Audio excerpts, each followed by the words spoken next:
A manhã de Natal deveria ter sido um dia de luz, daqueles que a gente guarda no coração como um tesouro. O cheiro de pinheiro misturado à canela, as músicas que embalam a alma, o tipo de magia que minha mãe sabia criar quando ainda estava entre nós. Mas em vez de alegria, aquilo se transformou na prova mais cruel de como o coração do meu pai havia se tornado gelo. Ava vestia seu suéter verde com a rena bordada, as mãos enluvadas segurando com cuidado um presente que ela mesma escolheu, um desenho emoldurado, ela e o avô de mãos dadas porque, no fundo, ainda acreditava que o amor poderia derreter aquela frieza. Ao chegarmos à varanda, a coroa natalina brilhava com luzes piscantes. A neve estalava sob nossas botas e por um segundo, apenas um, imaginei que tudo poderia ser diferente daquele ano. Até que ele abriu a porta. Olhou para ela como se fosse uma desconhecida e com uma voz cortante como lâmina, disse que ela não era sua neta e que deveria ir embora. As palavras ficaram suspensas no ar gelado, como estilhaços de vidro. Antes que eu pudesse reagir, o corpo pequeno de Ava se encolheu em soluços, o desenho escorregou de suas mãos e a moldura se espatifou nos degraus. Apertei-a contra mim, o peito ardendo de raiva, e virei as costas para aquela porta, deixando para trás o cheiro de peru assado e o eco vazio de um homem que preferira o orgulho ao afeto. Mas a verdade é que aquele momento não foi um acidente, e sim o ápice de anos de rejeição disfarçada. Lembro-me do 5º aniversário dela, quando os primos rasgavam embrulhos coloridos enquanto ele lhe entregava um envelope sem nome, cheio de notas, declarando em voz alta que pais de verdade é que deveriam sustentar os filhos. Que não via sentido em mimar crianças que não valiam seu tempo. Ela sorriu, segurou aquele envelope como se fosse ouro, mas ao soprar as velas, seus olhos procuraram a mesma felicidade que as outras crianças recebiam, e não encontraram nada. Houve também o concerto de Natal da escola. Ela vestiu o vestido vermelho com lantejoulas, escaneou a plateia à procura do rosto dele, pronta para cantar sua parte solo com toda a coragem do mundo, só para descobrir que o assento estava vazio. Ele havia saído no meio da apresentação. Cantou até o fim com bravura, mas o lábio tremia. Quando me perguntou se o vovô a tinha ouvido, forcei um sorriso e menti, dizendo que sim. Por dentro, porém, queimava a verdade de que ele nem sequer havia batido palmas. Cada pequena humilhação sozinha poderia passar despercebida, mas juntas formavam um padrão impossível de ignorar. No churrasco de verão, ele fez questão de expor sua crueldade, anunciando para toda a família que sangue de estranhos nunca levaria seu nome adiante. Ava ficou quieta com seu prato de fatia de melancia, as bochechas coradas não pelo calor, mas pela vergonha. Naquela noite não comeu, não brincou. Só sussurrou se o vovô achava que ela era invisível. Em outro domingo, depois do jantar, ela correu de braços abertos para abraçá-lo. Ele recuou e estendeu a mão para um aperto formal, como se ela fosse uma visita, não sua neta. E na formatura do ensino fundamental, com seu vestido amarelo e o gorrinho orgulhoso, ele abraçou cada um dos outros netos, mas quando chegou a vez dela, murmurou algo sobre trânsito e passou reto, deixando-a parada, o sorriso se apagando como uma vela no vento. Cada uma dessas cenas deixou uma cicatriz. Mesmo assim, eu insistia em acreditar que o tempo o amaciaria, que o amor, teimoso, encontraria uma brecha, até aquele Natal provar, de forma definitiva, que ele nunca teve intenção de amá-la. Caminhando de volta para casa com as lágrimas de Ava encharcando meu casaco, senti algo dentro de mim se romper. Por anos eu havia sido a filha bonzinha, justificando sua dureza como o jeito dele, convencendo a mim mesma de que manter a paz era melhor do que confrontar. Dizia que ele era de outra época que não entendia. Mas ao ver aquele presente estilhaçado nos degraus, soube que meu silêncio havia terminado. Beijei seus cabelos, sussurrei que ela era amada além de qualquer medida e prometi que nenhum homem neste mundo apagara seu lugar na minha vida. E no mesmo fôlego fiz outra promessa, só para mim, de que aquele ciclo de frialdade e dor acabaria comigo. Não deixaria que ela crescesse achando que era menos. Não permitiria que seu orgulho definisse o valor dela. E não protegeria mais a imagem dele à custa do coração dela. Aquele Natal pode ter destruído a última ilusão que eu tinha dele como avô, mas me deu a força para me levantar, não como sua filha implorando por aprovação, mas como mãe, pronta para defender minha filha e lhe dar a justiça que merecia. Em casa, o silêncio era tão denso que doía. Aquele tipo de quietude que aperta o peito até faltar ar. Sentei Ava no sofá, suas bochechas ainda molhadas, os dedos torcendo a barra do suéter, e tentei manter a voz firme, embora minhas mãos tremessem por dentro. Preparei chocolate quente como minha mãe fazia para mim, com o marshmallow derretendo por cima. Mas nem aquele conforto conseguiu alcançá-la quando ela sussurrou que talvez o vovô nunca tivesse querido que ela existisse. Enrolei-a em um cobertor, puxei-a para perto e disse que ela era mais amada do que conseguia imaginar, que a dureza de um homem jamais definiria seu valor. Mas no fundo sabia que aquela ferida ia muito além do que um copo de chocolate quente poderia curar. Não se tratava apenas daquele Natal. Era por cada vez que ele a havia diminuído. Por cada momento em que ela duvidou se pertencia àquela família. E uma fúria cresceu dentro de mim, uma que já não queria se esconder. Peguei o celular, abri o grupo da família, aquele espaço que ele sempre controlou com comentários ácidos e regras implacáveis, e digitei 4 palavras que ecoaram como um trovão: acabou a tolerância. Coloquei o telefone de lado, apertei-a com mais força e esperei pela tempestade que sabia viria. Ela não demorou. Meu pai começou a ligar em minutos, seu nome piscando na tela sem parar. Deixei tocar. 5 chamadas. 10, 20. Até que ao anoitecer, eram 37 ligações perdidas. Não atendi porque conhecia o script, ele me acusaria de dramatizar, de distorcer suas palavras, de envenenar a família. E como previsto, minha prima começou a mandar mensagens, repetindo suas desculpas quase palavra por palavra, que eu havia exagerado, que Ava deve ter entendido errado, que ele era só antigo e não tinha mais intenções. Pediram que eu deixasse pra lá, que parasse de estragar as festas, que fosse a pessoa maior, como se calar diante da crueldade fosse uma virtude. Meu pai sempre soube como manipular a família para que servisse de escudo. E mais uma vez eles se alinharam atrás dele não por lealdade, mas por medo de sua reprovação. Era um roteiro que eu já conhecia, ele ditava as regras, eles ecoavam suas palavras, e eu ficava sozinha. Só que desta vez não estava sozinha. O rosto de Ava, marcado pelas lágrimas, ardia na minha memória como um sinal luminoso, lembrando-me de que não era mais a filha que implorava por migalhas de afeto. Agora, eu era a mãe. E a tempestade que se aproximava não me assustava porque, pela primeira vez, eu estava pronta para enfrentá-la. Não era mais apenas sua filha, submissa às suas regras. Agora, eu era uma mãe com algo ou alguém, pelo qual valia a pena lutar. E quanto mais revivia cada momento, mais o padrão se revelava, nítido como um mapa que eu havia me recusado a enxergar. Ele controlava até os convites de Natal, decidindo quem merecia um lugar à mesa e quem seria apagado como um nome indesejado de uma lista. Nosso sobrenome, segundo ele, era um troféu a ser protegido dos estranhos, como se a dignidade se medisse por sangue e não por coração. O afeto? Uma moeda que ele distribuía com calculada parcimônia. Abundante para quem se curvava, escasso para quem ousava respirar fora dos limites que ele impunha. E a culpa? A culpa era sua arma predileta. Cada gesto de bondade na minha infância era uma dívida que eu nunca poderia quitar, um empréstimo emocional com juros compostos de silêncios e obediência. Agora ele transferira essa crueldade para a Ava, como se o legado que queria deixar fosse uma herança de rejeição, gravada em cada olhar frio, em cada comentário que faziam minha filha duvidar do próprio valor.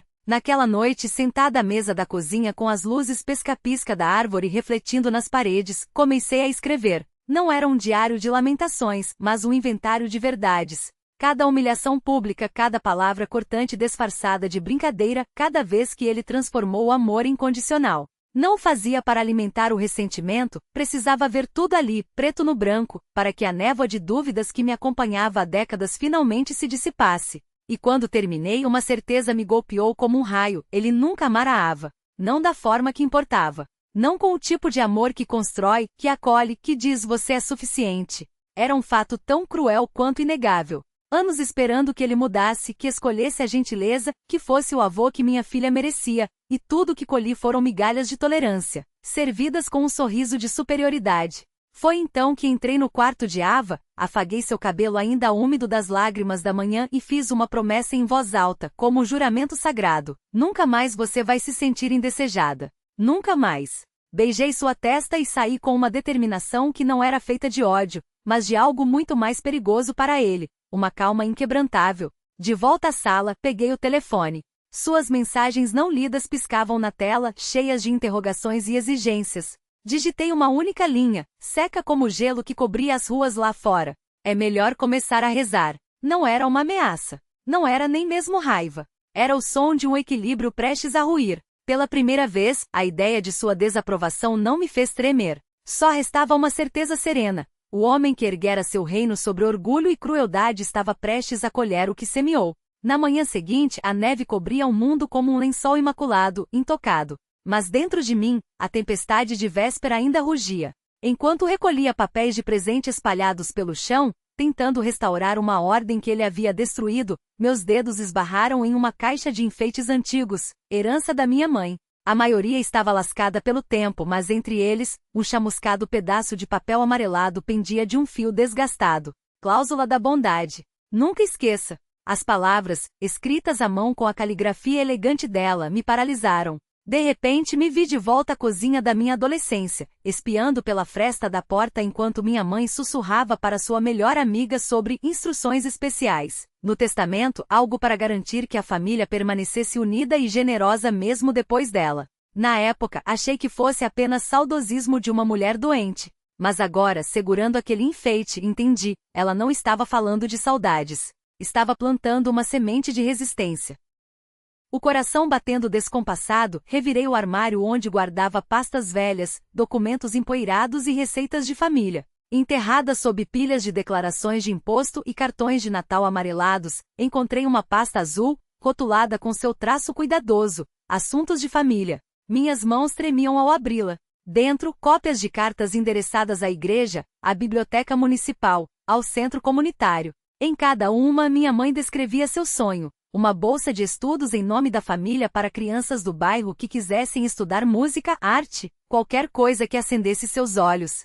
Falava de bondade como um dever, de como a riqueza sem generosidade era um castelo de cartas, e de como seu maior desejo era que os netos crescessem sabendo-se amados e apoiados. Havia também documentos de um fundo fiduciário, com o nome do meu pai como administrador principal, mas com anotações claríssimas sobre sucessores caso ele falhasse em agir pelo melhor interesse de todos os beneficiários. E lá, entre os nomes, estava o Diava, escrito pela mão dela antes mesmo de minha filha nascer. Prova irrefutável de que minha filha nunca deveria ter sido excluída. Foi como se minha mãe tivesse estendido a mão através do tempo para me entregar não uma arma, mas um escudo forjado de amor. Passei horas ali, relendo cada página, conectando pontos que antes pareciam aleatórios.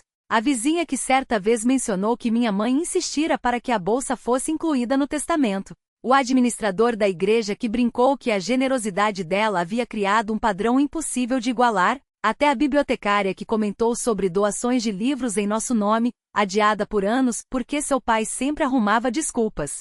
Tudo se encaixava. Minha mãe havia desenhado um plano de bondade, e meu pai o enterrara sob camadas de egoísmo, distorcendo cada gesto dela para servir à sua própria imagem. Quantas vezes ele me acusou de ser dramática, de inventar coisas, de desrespeitá-lo? Quantas vezes usou seu poder para me calar? Mas ali em minhas mãos havia algo mais forte que sua voz, prova escrita de que ele traíra não só a mim, não só a Ava, mas a memória da própria esposa. Pela primeira vez em anos, senti algo dentro de mim se rearranjar, não como uma explosão de fúria, mas como uma chama firme, inextinguível. Aquela noite, depois de deitar Ava, sentei-me junto à árvore com a pasta aberta no colo e o enfeite com a etiqueta desbotada pressionado contra a palma da mão. Agradeci a minha mãe em silêncio, sabendo que ela me dera exatamente o que eu precisava, exatamente quando mais precisava.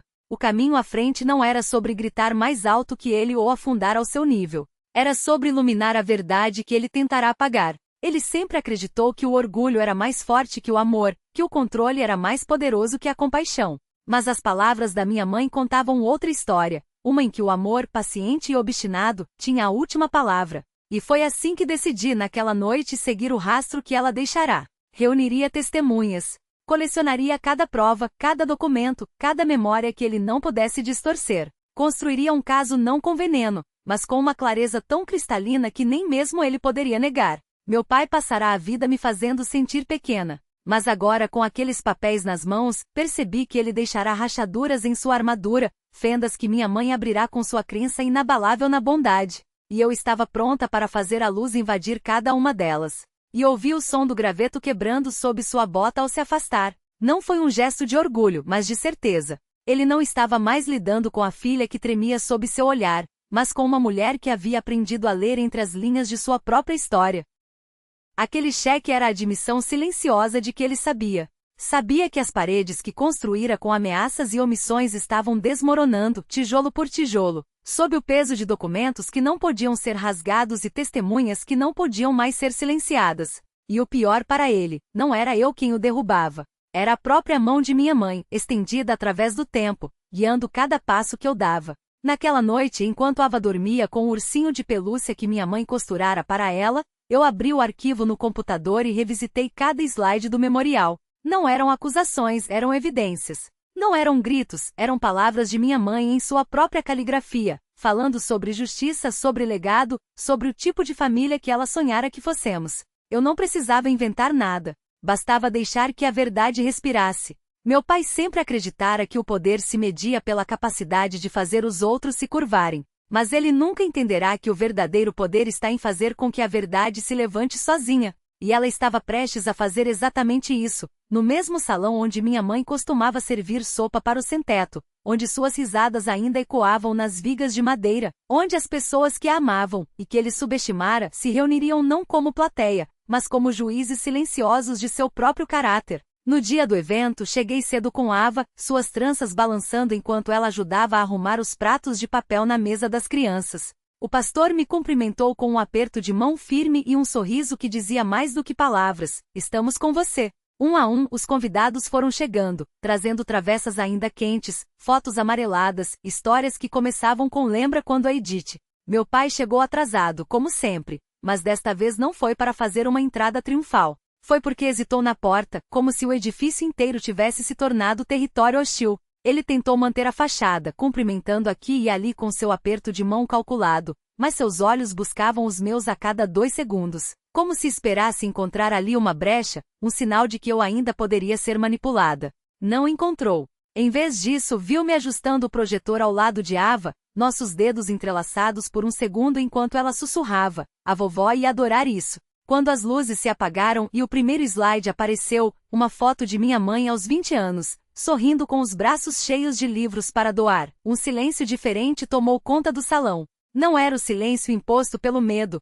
mas aquele que precede uma revelação. E então, sem dramas, sem gritos, comecei a contar a história que ele nunca quis que fosse contada. Não falei de traição. Falei de promessas. Não apontei dedos. Apontei para as palavras de minha mãe destacadas em amarelo nos documentos projetados na parede. Não o acusei. Deixei que os extratos bancários, as cartas ignoradas, as fotos de Ava sozinha no canto dos eventos de família falassem por si. E quando cheguei ao slide final, uma cópia do cheque que ele tentará me entregar, sobreposto à cláusula do fundo que dizia: "Para o benefício de todos os nomeados." Sem exclusão, não precisei dizer nada. O murmúrio que percorreu a sala foi mais eloquente do que qualquer discurso. Vi tios baixando a cabeça. Primos trocando olhares constrangidos. A mulher que por anos organizara os jantares de Natal com minha mãe levou a mão ao peito, como se a traição a tivesse atingido pessoalmente. Meu pai ficou parado, as costas rígidas contra a parede dos fundos, o rosto uma máscara que não conseguia mais esconder o suor na testa. Por um instante seus olhos encontraram os meus, e pela primeira vez na vida não vi raiva neles. Vi medo. Medo de ter perdido não apenas uma batalha, mas a guerra que ele nem sabia que estava travando, a guerra pela própria alma da família que minha mãe construíra. E então, sem uma palavra, ele virou as costas e saiu. A porta bateu atrás dele com um estalo que ecoou como um ponto final. Ninguém correu atrás. Ninguém tentou consolá-lo. Porque afinal, não era mais sobre ele. Era sobre nós. Sobre o que minha mãe nos deixará. Sobre a menina de tranças que, pela primeira vez, não seria deixada de fora. E quando Ava correu para abraçar a senhora que trouxera o bolo de maçã favorito de minha mãe, eu soube que não precisaríamos mais de armaduras. A verdade já nos vestira com algo muito mais forte: a luz. Slide show. E foi então que o silêncio se fez. Não aquele silêncio pesado, cheio de expectativa e medo, mas um espaço vazio, pronto para ser preenchido com algo maior. Respirei fundo, olhei para Ava, seus olhos brilhando como faróis na penumbra, e apertei o primeiro botão. A tela ganhou vida com a caligrafia de minha mãe, escaneada em cartas amarelecidas pelo tempo. Uma família não se mede por sobrenomes, mas pelos braços que se abrem quando o mundo fecha as portas, lia-se na primeira lâmina. E assim, imagem após imagem, desdobrou-se diante deles não apenas a história que meu pai tentará apagar, mas a prova de que Edith havia planejado cada detalhe. Os documentos da fundação assinados e testemunhados. As anotações em suas agendas. Ava merece o que eu não tive coragem de exigir para mim. Até a foto dela, aos 5 anos, sorrindo ao lado da neta recém-nascida, com a legenda rabiscada à pressa: "Minha maior obra." Alguém soluçou fundo. Uma tia cobriu a boca com as mãos. Meu tio, o mesmo que sempre repetia, não mexa em feridas antigas, agora olhava fixamente para a tela, os nós dos dedos brancos de tão apertados. Foi quando a porta dos fundos se abriu com um baque. Todos viraram a cabeça ao mesmo tempo. Meu pai parou no umbral, o sobretudo escuro em contraste com a luz dourada do salão, como se ainda hesitasse entre entrar ou recuar. Seus olhos encontraram os meus não com fúria, mas com algo que nunca vi nele antes. O pânico de um homem que percebe, tarde demais, que o chão sob seus pés é feito de areia. Ele avançou, mas não como um general. Caminhava como quem carrega um peso invisível, os ombros levemente curvados, a respiração irregular. Parou a 3 passos de mim, e pela primeira vez em décadas, não havia ordens em sua voz. Apenas uma pergunta rouca. Isso tudo é verdade? Não respondi com palavras. Apertei outro botão. Desta vez foi o vídeo. Minha mãe, gravado em seu último Natal, a voz fraca mas firme, olhando direto para a câmera como se soubesse que ele estaria ali, um dia, ouvindo. Se você está assistindo a isso, meu querido, é porque escolheu o orgulho em vez da família. Mas saiba uma coisa, o legado que deixo não é para você, é para ela. A câmera tremia levemente quando ela apontava para Ava, ainda um bebê em seus braços. E se você não puder amá-la como ela merece, então que ao menos não a impeça de ser amada por nós. O salão ficou tão quieto que se ouviu o som de uma colher caindo no chão. Meu pai recuou um passo. Não como um homem derrotado, mas como um homem que pela primeira vez enxerga o tamanho do buraco que cavou sozinho. Seus olhos piscaram rápido, como se tentasse conter algo, lágrimas, raiva, vergonha, não sei. Mas quando ele abriu a boca novamente, o que saiu foi um som que nunca imaginei ouvir dele. Eu não sabia que ela tinha feito tudo isso. Ava, que até então observava tudo em silêncio, soltou minha mão e deu um passo à frente. Não com medo, mas com uma curiosidade serena. Estendeu o braço e tocou levemente a manga do sobretudo dele, como se testasse se ele era real. Vovô, disse ela, e sua voz não tremia. A senhora Edith deixou um lugar para o senhor também. Se quiser. O silêncio que se seguiu foi diferente. Não era mais tenso, nem cheio de espinhos. Era o tipo de quietude que precede um suspiro coletivo, quando algo que estava quebrado há muito tempo finalmente encontra seu lugar. E foi assim, entre o cheiro de canela dos bolos e o brilho das luzes penduradas, que meu pai, o homem que sempre acreditou que o poder se media em decibéis e assinaturas, aprendeu a lição mais difícil, que há forças neste mundo contra as quais nem o dinheiro, nem o sobrenome, nem a teimosia podem lutar. Ava tinha razão. A senhora Edith deixará um lugar para ele. Mas dessa vez ele teria que escolher sentar-se à mesa não como dono, mas como convidado. Meus dedos tremularam por apenas um instante antes que o primeiro slide iluminasse a tela.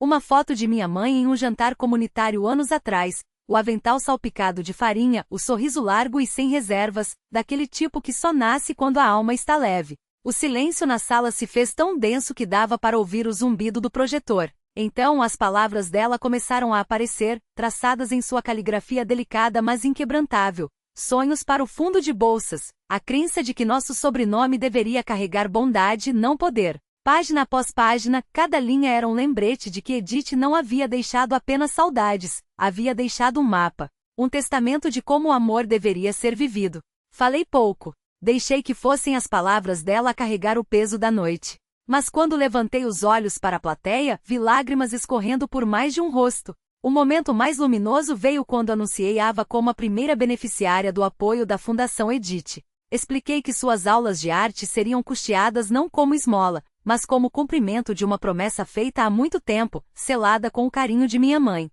O salão explodiu em palmas, vizinhos, parentes, todos batendo as mãos com um calor genuíno, alguns até se levantando para aplaudir de pé. Ava corou, apertando minha mão com força. E pela primeira vez ela não era invisível. Não era ignorada. Era vista. Era celebrada. Naquele instante, com a luz do projetor estampando as palavras de minha mãe na parede e o som dos aplausos enchendo o ar, soube que a maré havia virado. Já não se tratava mais da aprovação de meu pai ou de seu orgulho ferido. Tratava-se de uma comunidade reconhecendo finalmente a verdade. A fundação nascia naquela noite e, com ela, a história da nossa família começava a se reescrever. Quando a última imagem desbotou da tela e o pastor deixou os aplausos se acomodarem antes de tossir discretamente, sua voz, quente, mas firme, cortou o silêncio. Lembrou a todos que o legado de Edith sempre fora mais do que memórias. Era uma visão confiada à família, um compromisso que não poderia ser traído. Então, com uma casualidade calculada, mas carregada de significado, ele sugeriu que seria justo ouvir do próprio cuidador do legado, do trustee da Fundação Edith. O salão se moveu como um só corpo. Dezenas de olhos se voltaram para meu pai, como girassóis buscando o sol, só que desta vez não era calor que procuravam, e sim prestação de contas. Por um longo momento ele permaneceu sentado, a mandíbula travada, os dedos batendo contra a coxa em um ritmo nervoso, como um homem que de repente percebe que o roteiro na sua cabeça não combina com a peça sendo encenada à sua frente. O orgulho, porém, o empurrou para cima. Edward Foster nunca fora homem de ficar calado quando chamado ao palco. Endireitou o paletó, ajustou a gravata e desceu pela nave central com passos medidos, como se ainda acreditasse que aquele chão lhe pertencesse. Mas eu vi a rigidez nos seus ombros, a hesitação no andar. Ele caminhava em direção a uma luz mais intensa do que qualquer refletor que já o iluminara. Ao chegar ao púlpito, apoiou as duas mãos nas laterais, agarrando-o com força, como se tentasse se segurar contra uma tempestade. Tossiu uma vez, depois outra, ganhando tempo, buscando a autoridade que sempre lhe viera com tanta facilidade. Por décadas ele discursara naquele salão e em outros como aquele, falando de família, tradição e reputação, com palavras que exigiam obediência e um tom que não admitia réplicas. Mas quando olhou para a plateia, não encontrou os habituais acenos de cabeça e sorrisos complacentes. Encontrou um mar de rostos alternando o olhar entre ele e os folhetos que eu havia distribuído sobre cada mesa. Os olhos deles iam das cláusulas destacadas de volta para ele, como se pesassem o homem contra as palavras impressas à sua frente. Pela primeira vez na vida vi meu pai vacilar. Sua voz, quando finalmente saiu, era firme, mas mais fina que o costume, uma performance, não mais o trovejar de autoridade que um dia o definirá. Falou de legado, de responsabilidade, de como era difícil carregar sozinho o peso de um nome. Mas as palavras soavam ocas, ricocheteando em ouvidos já sintonizados em algo mais forte, a verdade que seguravam nas mãos. Foi então que a senhora Patel se inclinou para a frente na cadeira, erguendo levemente o queixo. Quando ele fez uma pausa para beber água, ela levantou a voz com uma cortesia serena. Não o acusou diretamente, não gritou nem repreendeu. Simplesmente explicou em linguagem clara e cuidadosa os deveres de um trustee. Suas palavras flutuaram pelo salão como ondas suaves, lembrando a todos que um administrador de um legado não age por caprichos pessoais, mas deve zelar pelo melhor interesse de cada beneficiário nomeado. Falou de obrigação fiduciária, de deveres legais, de justiça escrita em cláusulas, e o fez com uma clareza que não deixava espaço para distorções.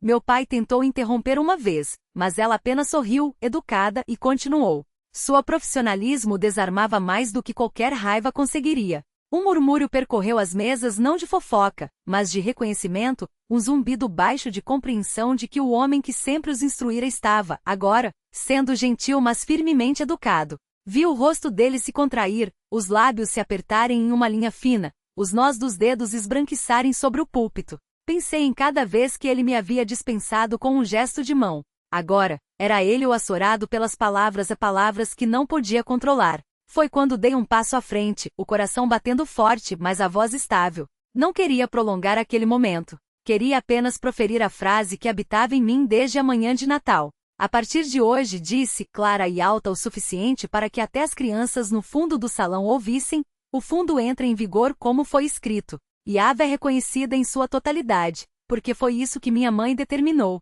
A simplicidade daquela declaração carregava mais peso do que qualquer argumento, pois apontava todos de volta para a única voz que ninguém podia refutar, a de Edith. O administrador da igreja, que aguardava em silêncio, aproveitou o momento e caminhou até a frente, segurando uma pasta. Dela, retirou uma única folha de papel. A cláusula da bondade, escrita à mão por minha mãe. Sua voz tremeu levemente enquanto lia, mas as palavras ressoaram como um sino no salão. Todo trustee que publicamente envergonhar ou excluir uma criança perderá imediatamente seu cargo, e um sucessor será nomeado com a bênção da comunidade. O silêncio que se seguiu foi tão profundo que o ruído do sistema de aquecimento e o arrastar dos pés soaram como trovões. Meu pai olhou para a plateia, e viu o exato momento em que compreendeu que não havia saída. Os olhos que o fitavam já não eram de deferência, mas de clareza. Não havia raiva neles, apenas uma lucidez que ele não podia intimidar, comprar ou dobrar.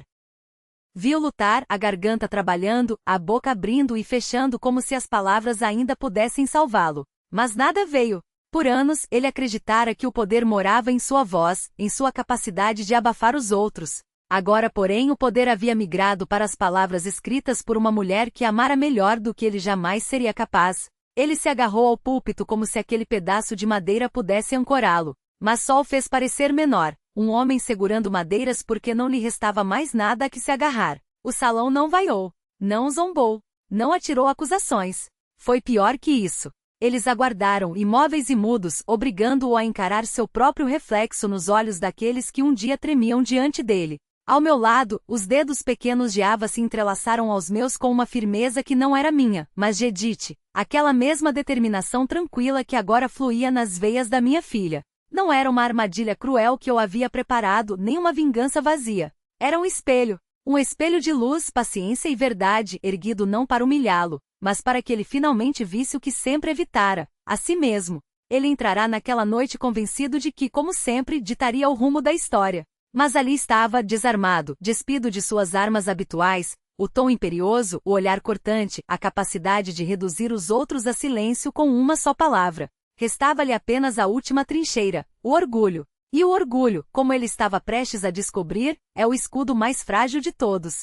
O silêncio na sala se esticou até tornar-se insuportável, denso como o ar antes de uma tempestade. E então, pela primeira vez na vida, vi meu pai sem palavras. Ele se balançava de um pé para o outro, os olhos saltitando entre os rostos conhecidos, buscando os acenos de aprovação que sempre o sustentaram, aqueles pequenos gestos de submissão que por décadas haviam sido seu oxigênio. Mas eles não vieram. Em vez disso, viu primos folheando os dossiês novamente, dedos marcando trechos sublinhados, sussurros trocados entre olhares que já não se desviavam. Viu vizinhos de longa data, homens e mulheres que outrora baixavam a cabeça em sua presença, balançarem a cabeça agora não com raiva, mas com uma decepção tão profunda que doía mais que qualquer grito.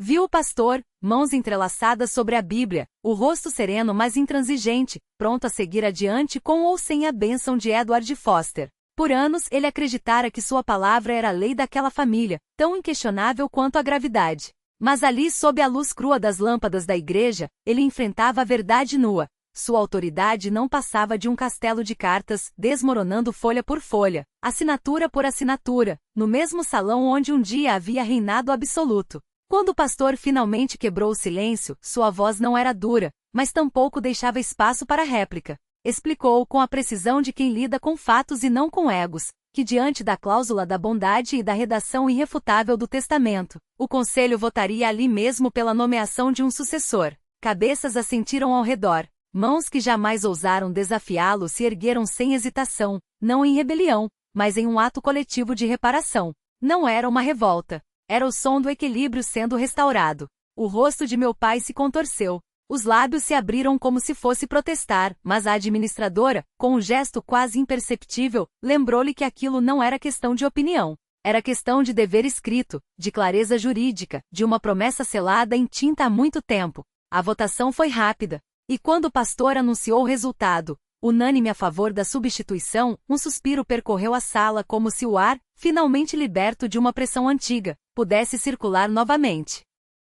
Meu pai afundou na cadeira, os ombros curvados, as mãos crispadas uma contra a outra como se tentassem conter um tremor. Para um homem que viverá pela ilusão do controle, não havia derrota mais amarga que ser substituído não às escondidas, não por traição, mas à luz do dia, por decisão irrevogável daqueles que um dia juraram lealdade.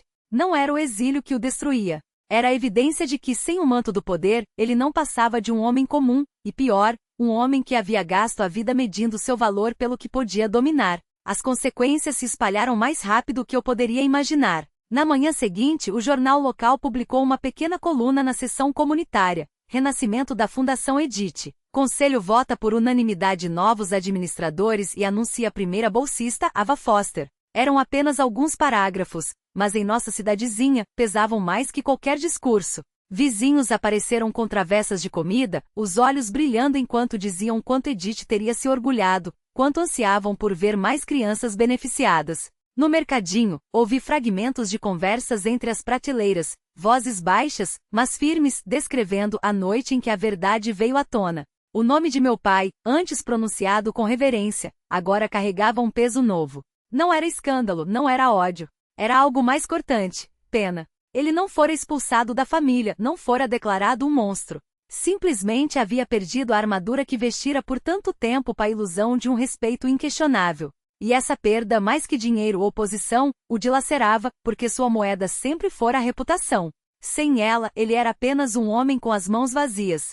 Mas para mim, o momento mais poderoso veio em silêncio em casa, quando Ava puxou o jornal da bancada da cozinha e leu a notícia em voz alta, o dedinho traçando seu nome impresso. Seu sorriso se abriu tanto que as bochechas se encheram de covinhas, e quando ergueu os olhos para mim, disse, com uma certeza que nunca lhe haviam permitido ter: Mãe, a vovó realmente queria que eu fizesse parte disso. Apertei-a contra mim, as lágrimas queimando, porque só então entendi, a vitória não estava em vê-lo cair. Estava em vê-la finalmente erguer-se. Reconhecida. Pertencente. Livre para acreditar que seu lugar no mundo não era uma concessão, mas um direito. Meu pai perderá o que mais valorizava. Minha filha ganhará o que mais precisava. A prova de que era amada, desejada, protegida por algo maior que meu abraço. Era essa a verdadeira inversão. O legado não mais se media pela frialdade de um controle, mas pela teimosia silenciosa de um amor que se recusava a ser apagado. Aquela noite não havia apenas encerrado seu reinado. Havia reescrito nossa história, e não havia volta. Nas semanas que se seguiram, a casa pareceu mais leve, como se as paredes tivessem exalado o último vestígio de sua sombra. Mas algo ainda coçava dentro de mim, uma pergunta sem resposta. Como um homem podia endurecer tanto, tornar-se tão incapaz de amor, a ponto de ficar na varanda no Natal e dizer a uma criança que ela não era do seu sangue? A resposta veio sem aviso, numa tarde em que a amiga mais antiga de minha mãe, a senhora Callahan, apareceu com uma lata de biscoitos e um olhar que carregava décadas de segredos. Ela fora silenciosa na reunião, mas agora, na calmaria após a tempestade, parecia pronta para falar. À mesa da cozinha, entre goles de chá, contou-me algo que eu nunca soubera. Quando meu pai era menino, seu próprio pai o humilhou publicamente no Natal, esbravejando diante dos vizinhos que ele era fraco, indigno, expulsando-o da mesa como um estorvo. Ele nunca falou disso, mas aquela noite lhe deixará uma cicatriz tão profunda que, em vez de curá-la, repetirá o padrão, como um eco de dor que não encontra saída.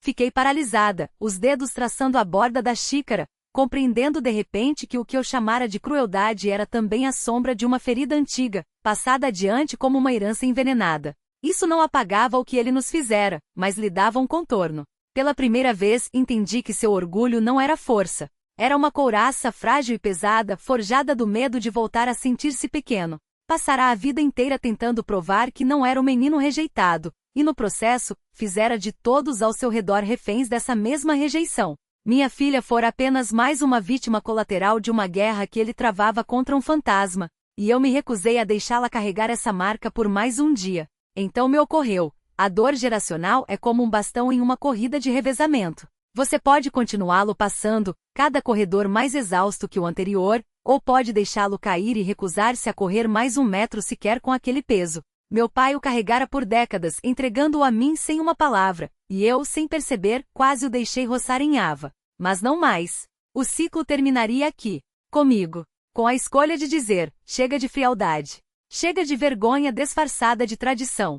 Chega de crianças pagando pelas feridas de adultos. Numa noite sentei-me à escrivaninha com uma folha em branco e comecei a escrever uma carta para meu pai. Não para perdoá-lo, não para acusá-lo, mas para quebrar finalmente a corrente. Pelo fundo da sala, como se receasse que sua presença quebrasse o encanto do momento. Não o convidei, não o ignorei. Apenas o observei de longe, enquanto ele permanecia imóvel junto à parede, os olhos fixos em Ava, que nem sequer o notou, absorvida demais na alegria de mostrar suas pinturas às crianças ao redor. E foi ali, naquele silêncio entre nós, que compreendi, ele não viera por mim. Não viera para reafirmar seu lugar. Viera porque, pela primeira vez, não tinha mais um trono para ocupar. O poder que um dia o definirá, a capacidade de fazer os outros se encolherem com um olhar, de transformar risos em murmúrios, havia se esvaído. Não por vingança, mas por escolha. Eu havia deixado de alimentá-lo. Ava, sem perceber, fez o que nem eu nem minha mãe conseguimos, tornou-o irrelevante.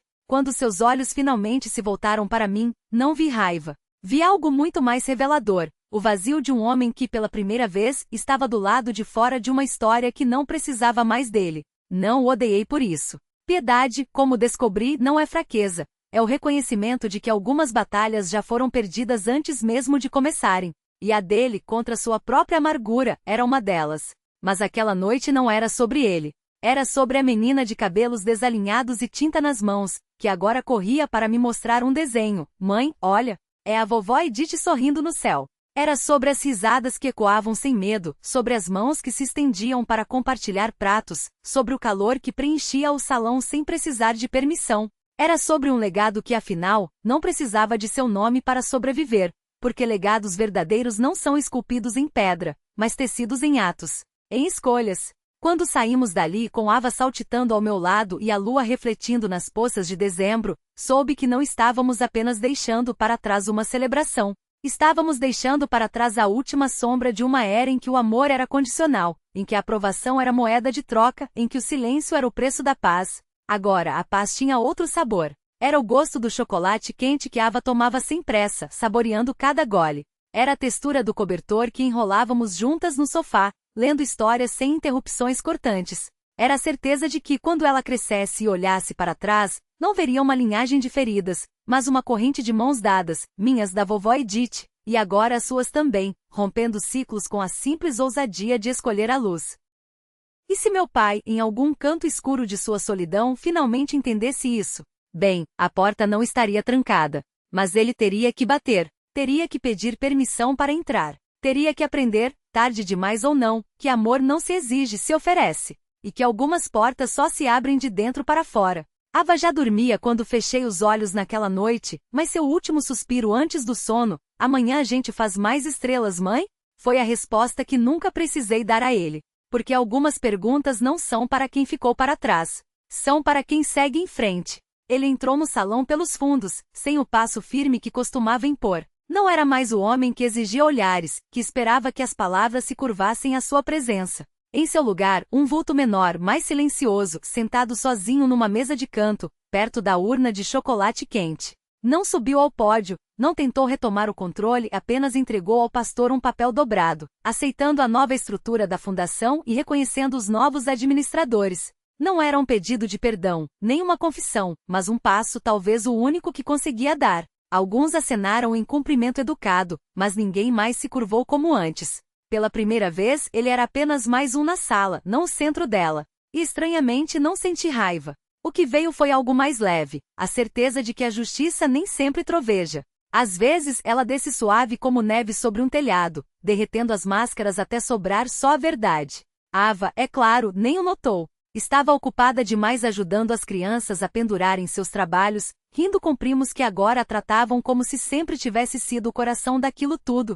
Em certo momento puxou minha manga e sussurrou que queria cantar uma música que aprenderá na aula de arte. Meu peito apertou ao vê-la subir, a voz firme, sem o tremor daquela apresentação escolar anos atrás, quando procurava em vão o aplauso do avô. Dessa vez, quando terminou, o salão explodiu em palmas, gritos chamando seu nome. Vi seus ombros erguidos, os olhos brilhando não pela dor de ser invisível, mas pelo calor de ser vista. Foi então que entendi a real medida da nossa vitória. Não porque ele havia sido diminuído, mas porque ela havia sido elevada. A ferida que ele tentou cravar nela se tornou o lugar de onde brotou sua força. Enquanto a noite se encerrava e eu ficava junto à árvore, o salão ainda vibrando de afeto, repassei o caminho que nos trouxe até ali. Do momento na varanda em que suas palavras quebraram o coração da minha filha às 37 chamadas sem resposta, da determinação ao encontrar a pasta da minha mãe, cada passo nos levou a essa nova tradição.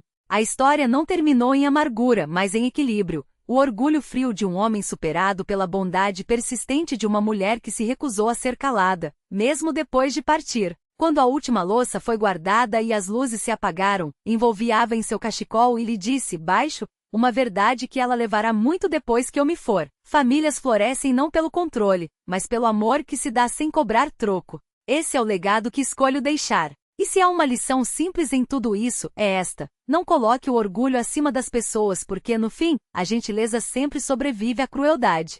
O resto é só o eco de quem aprendeu a ouvir.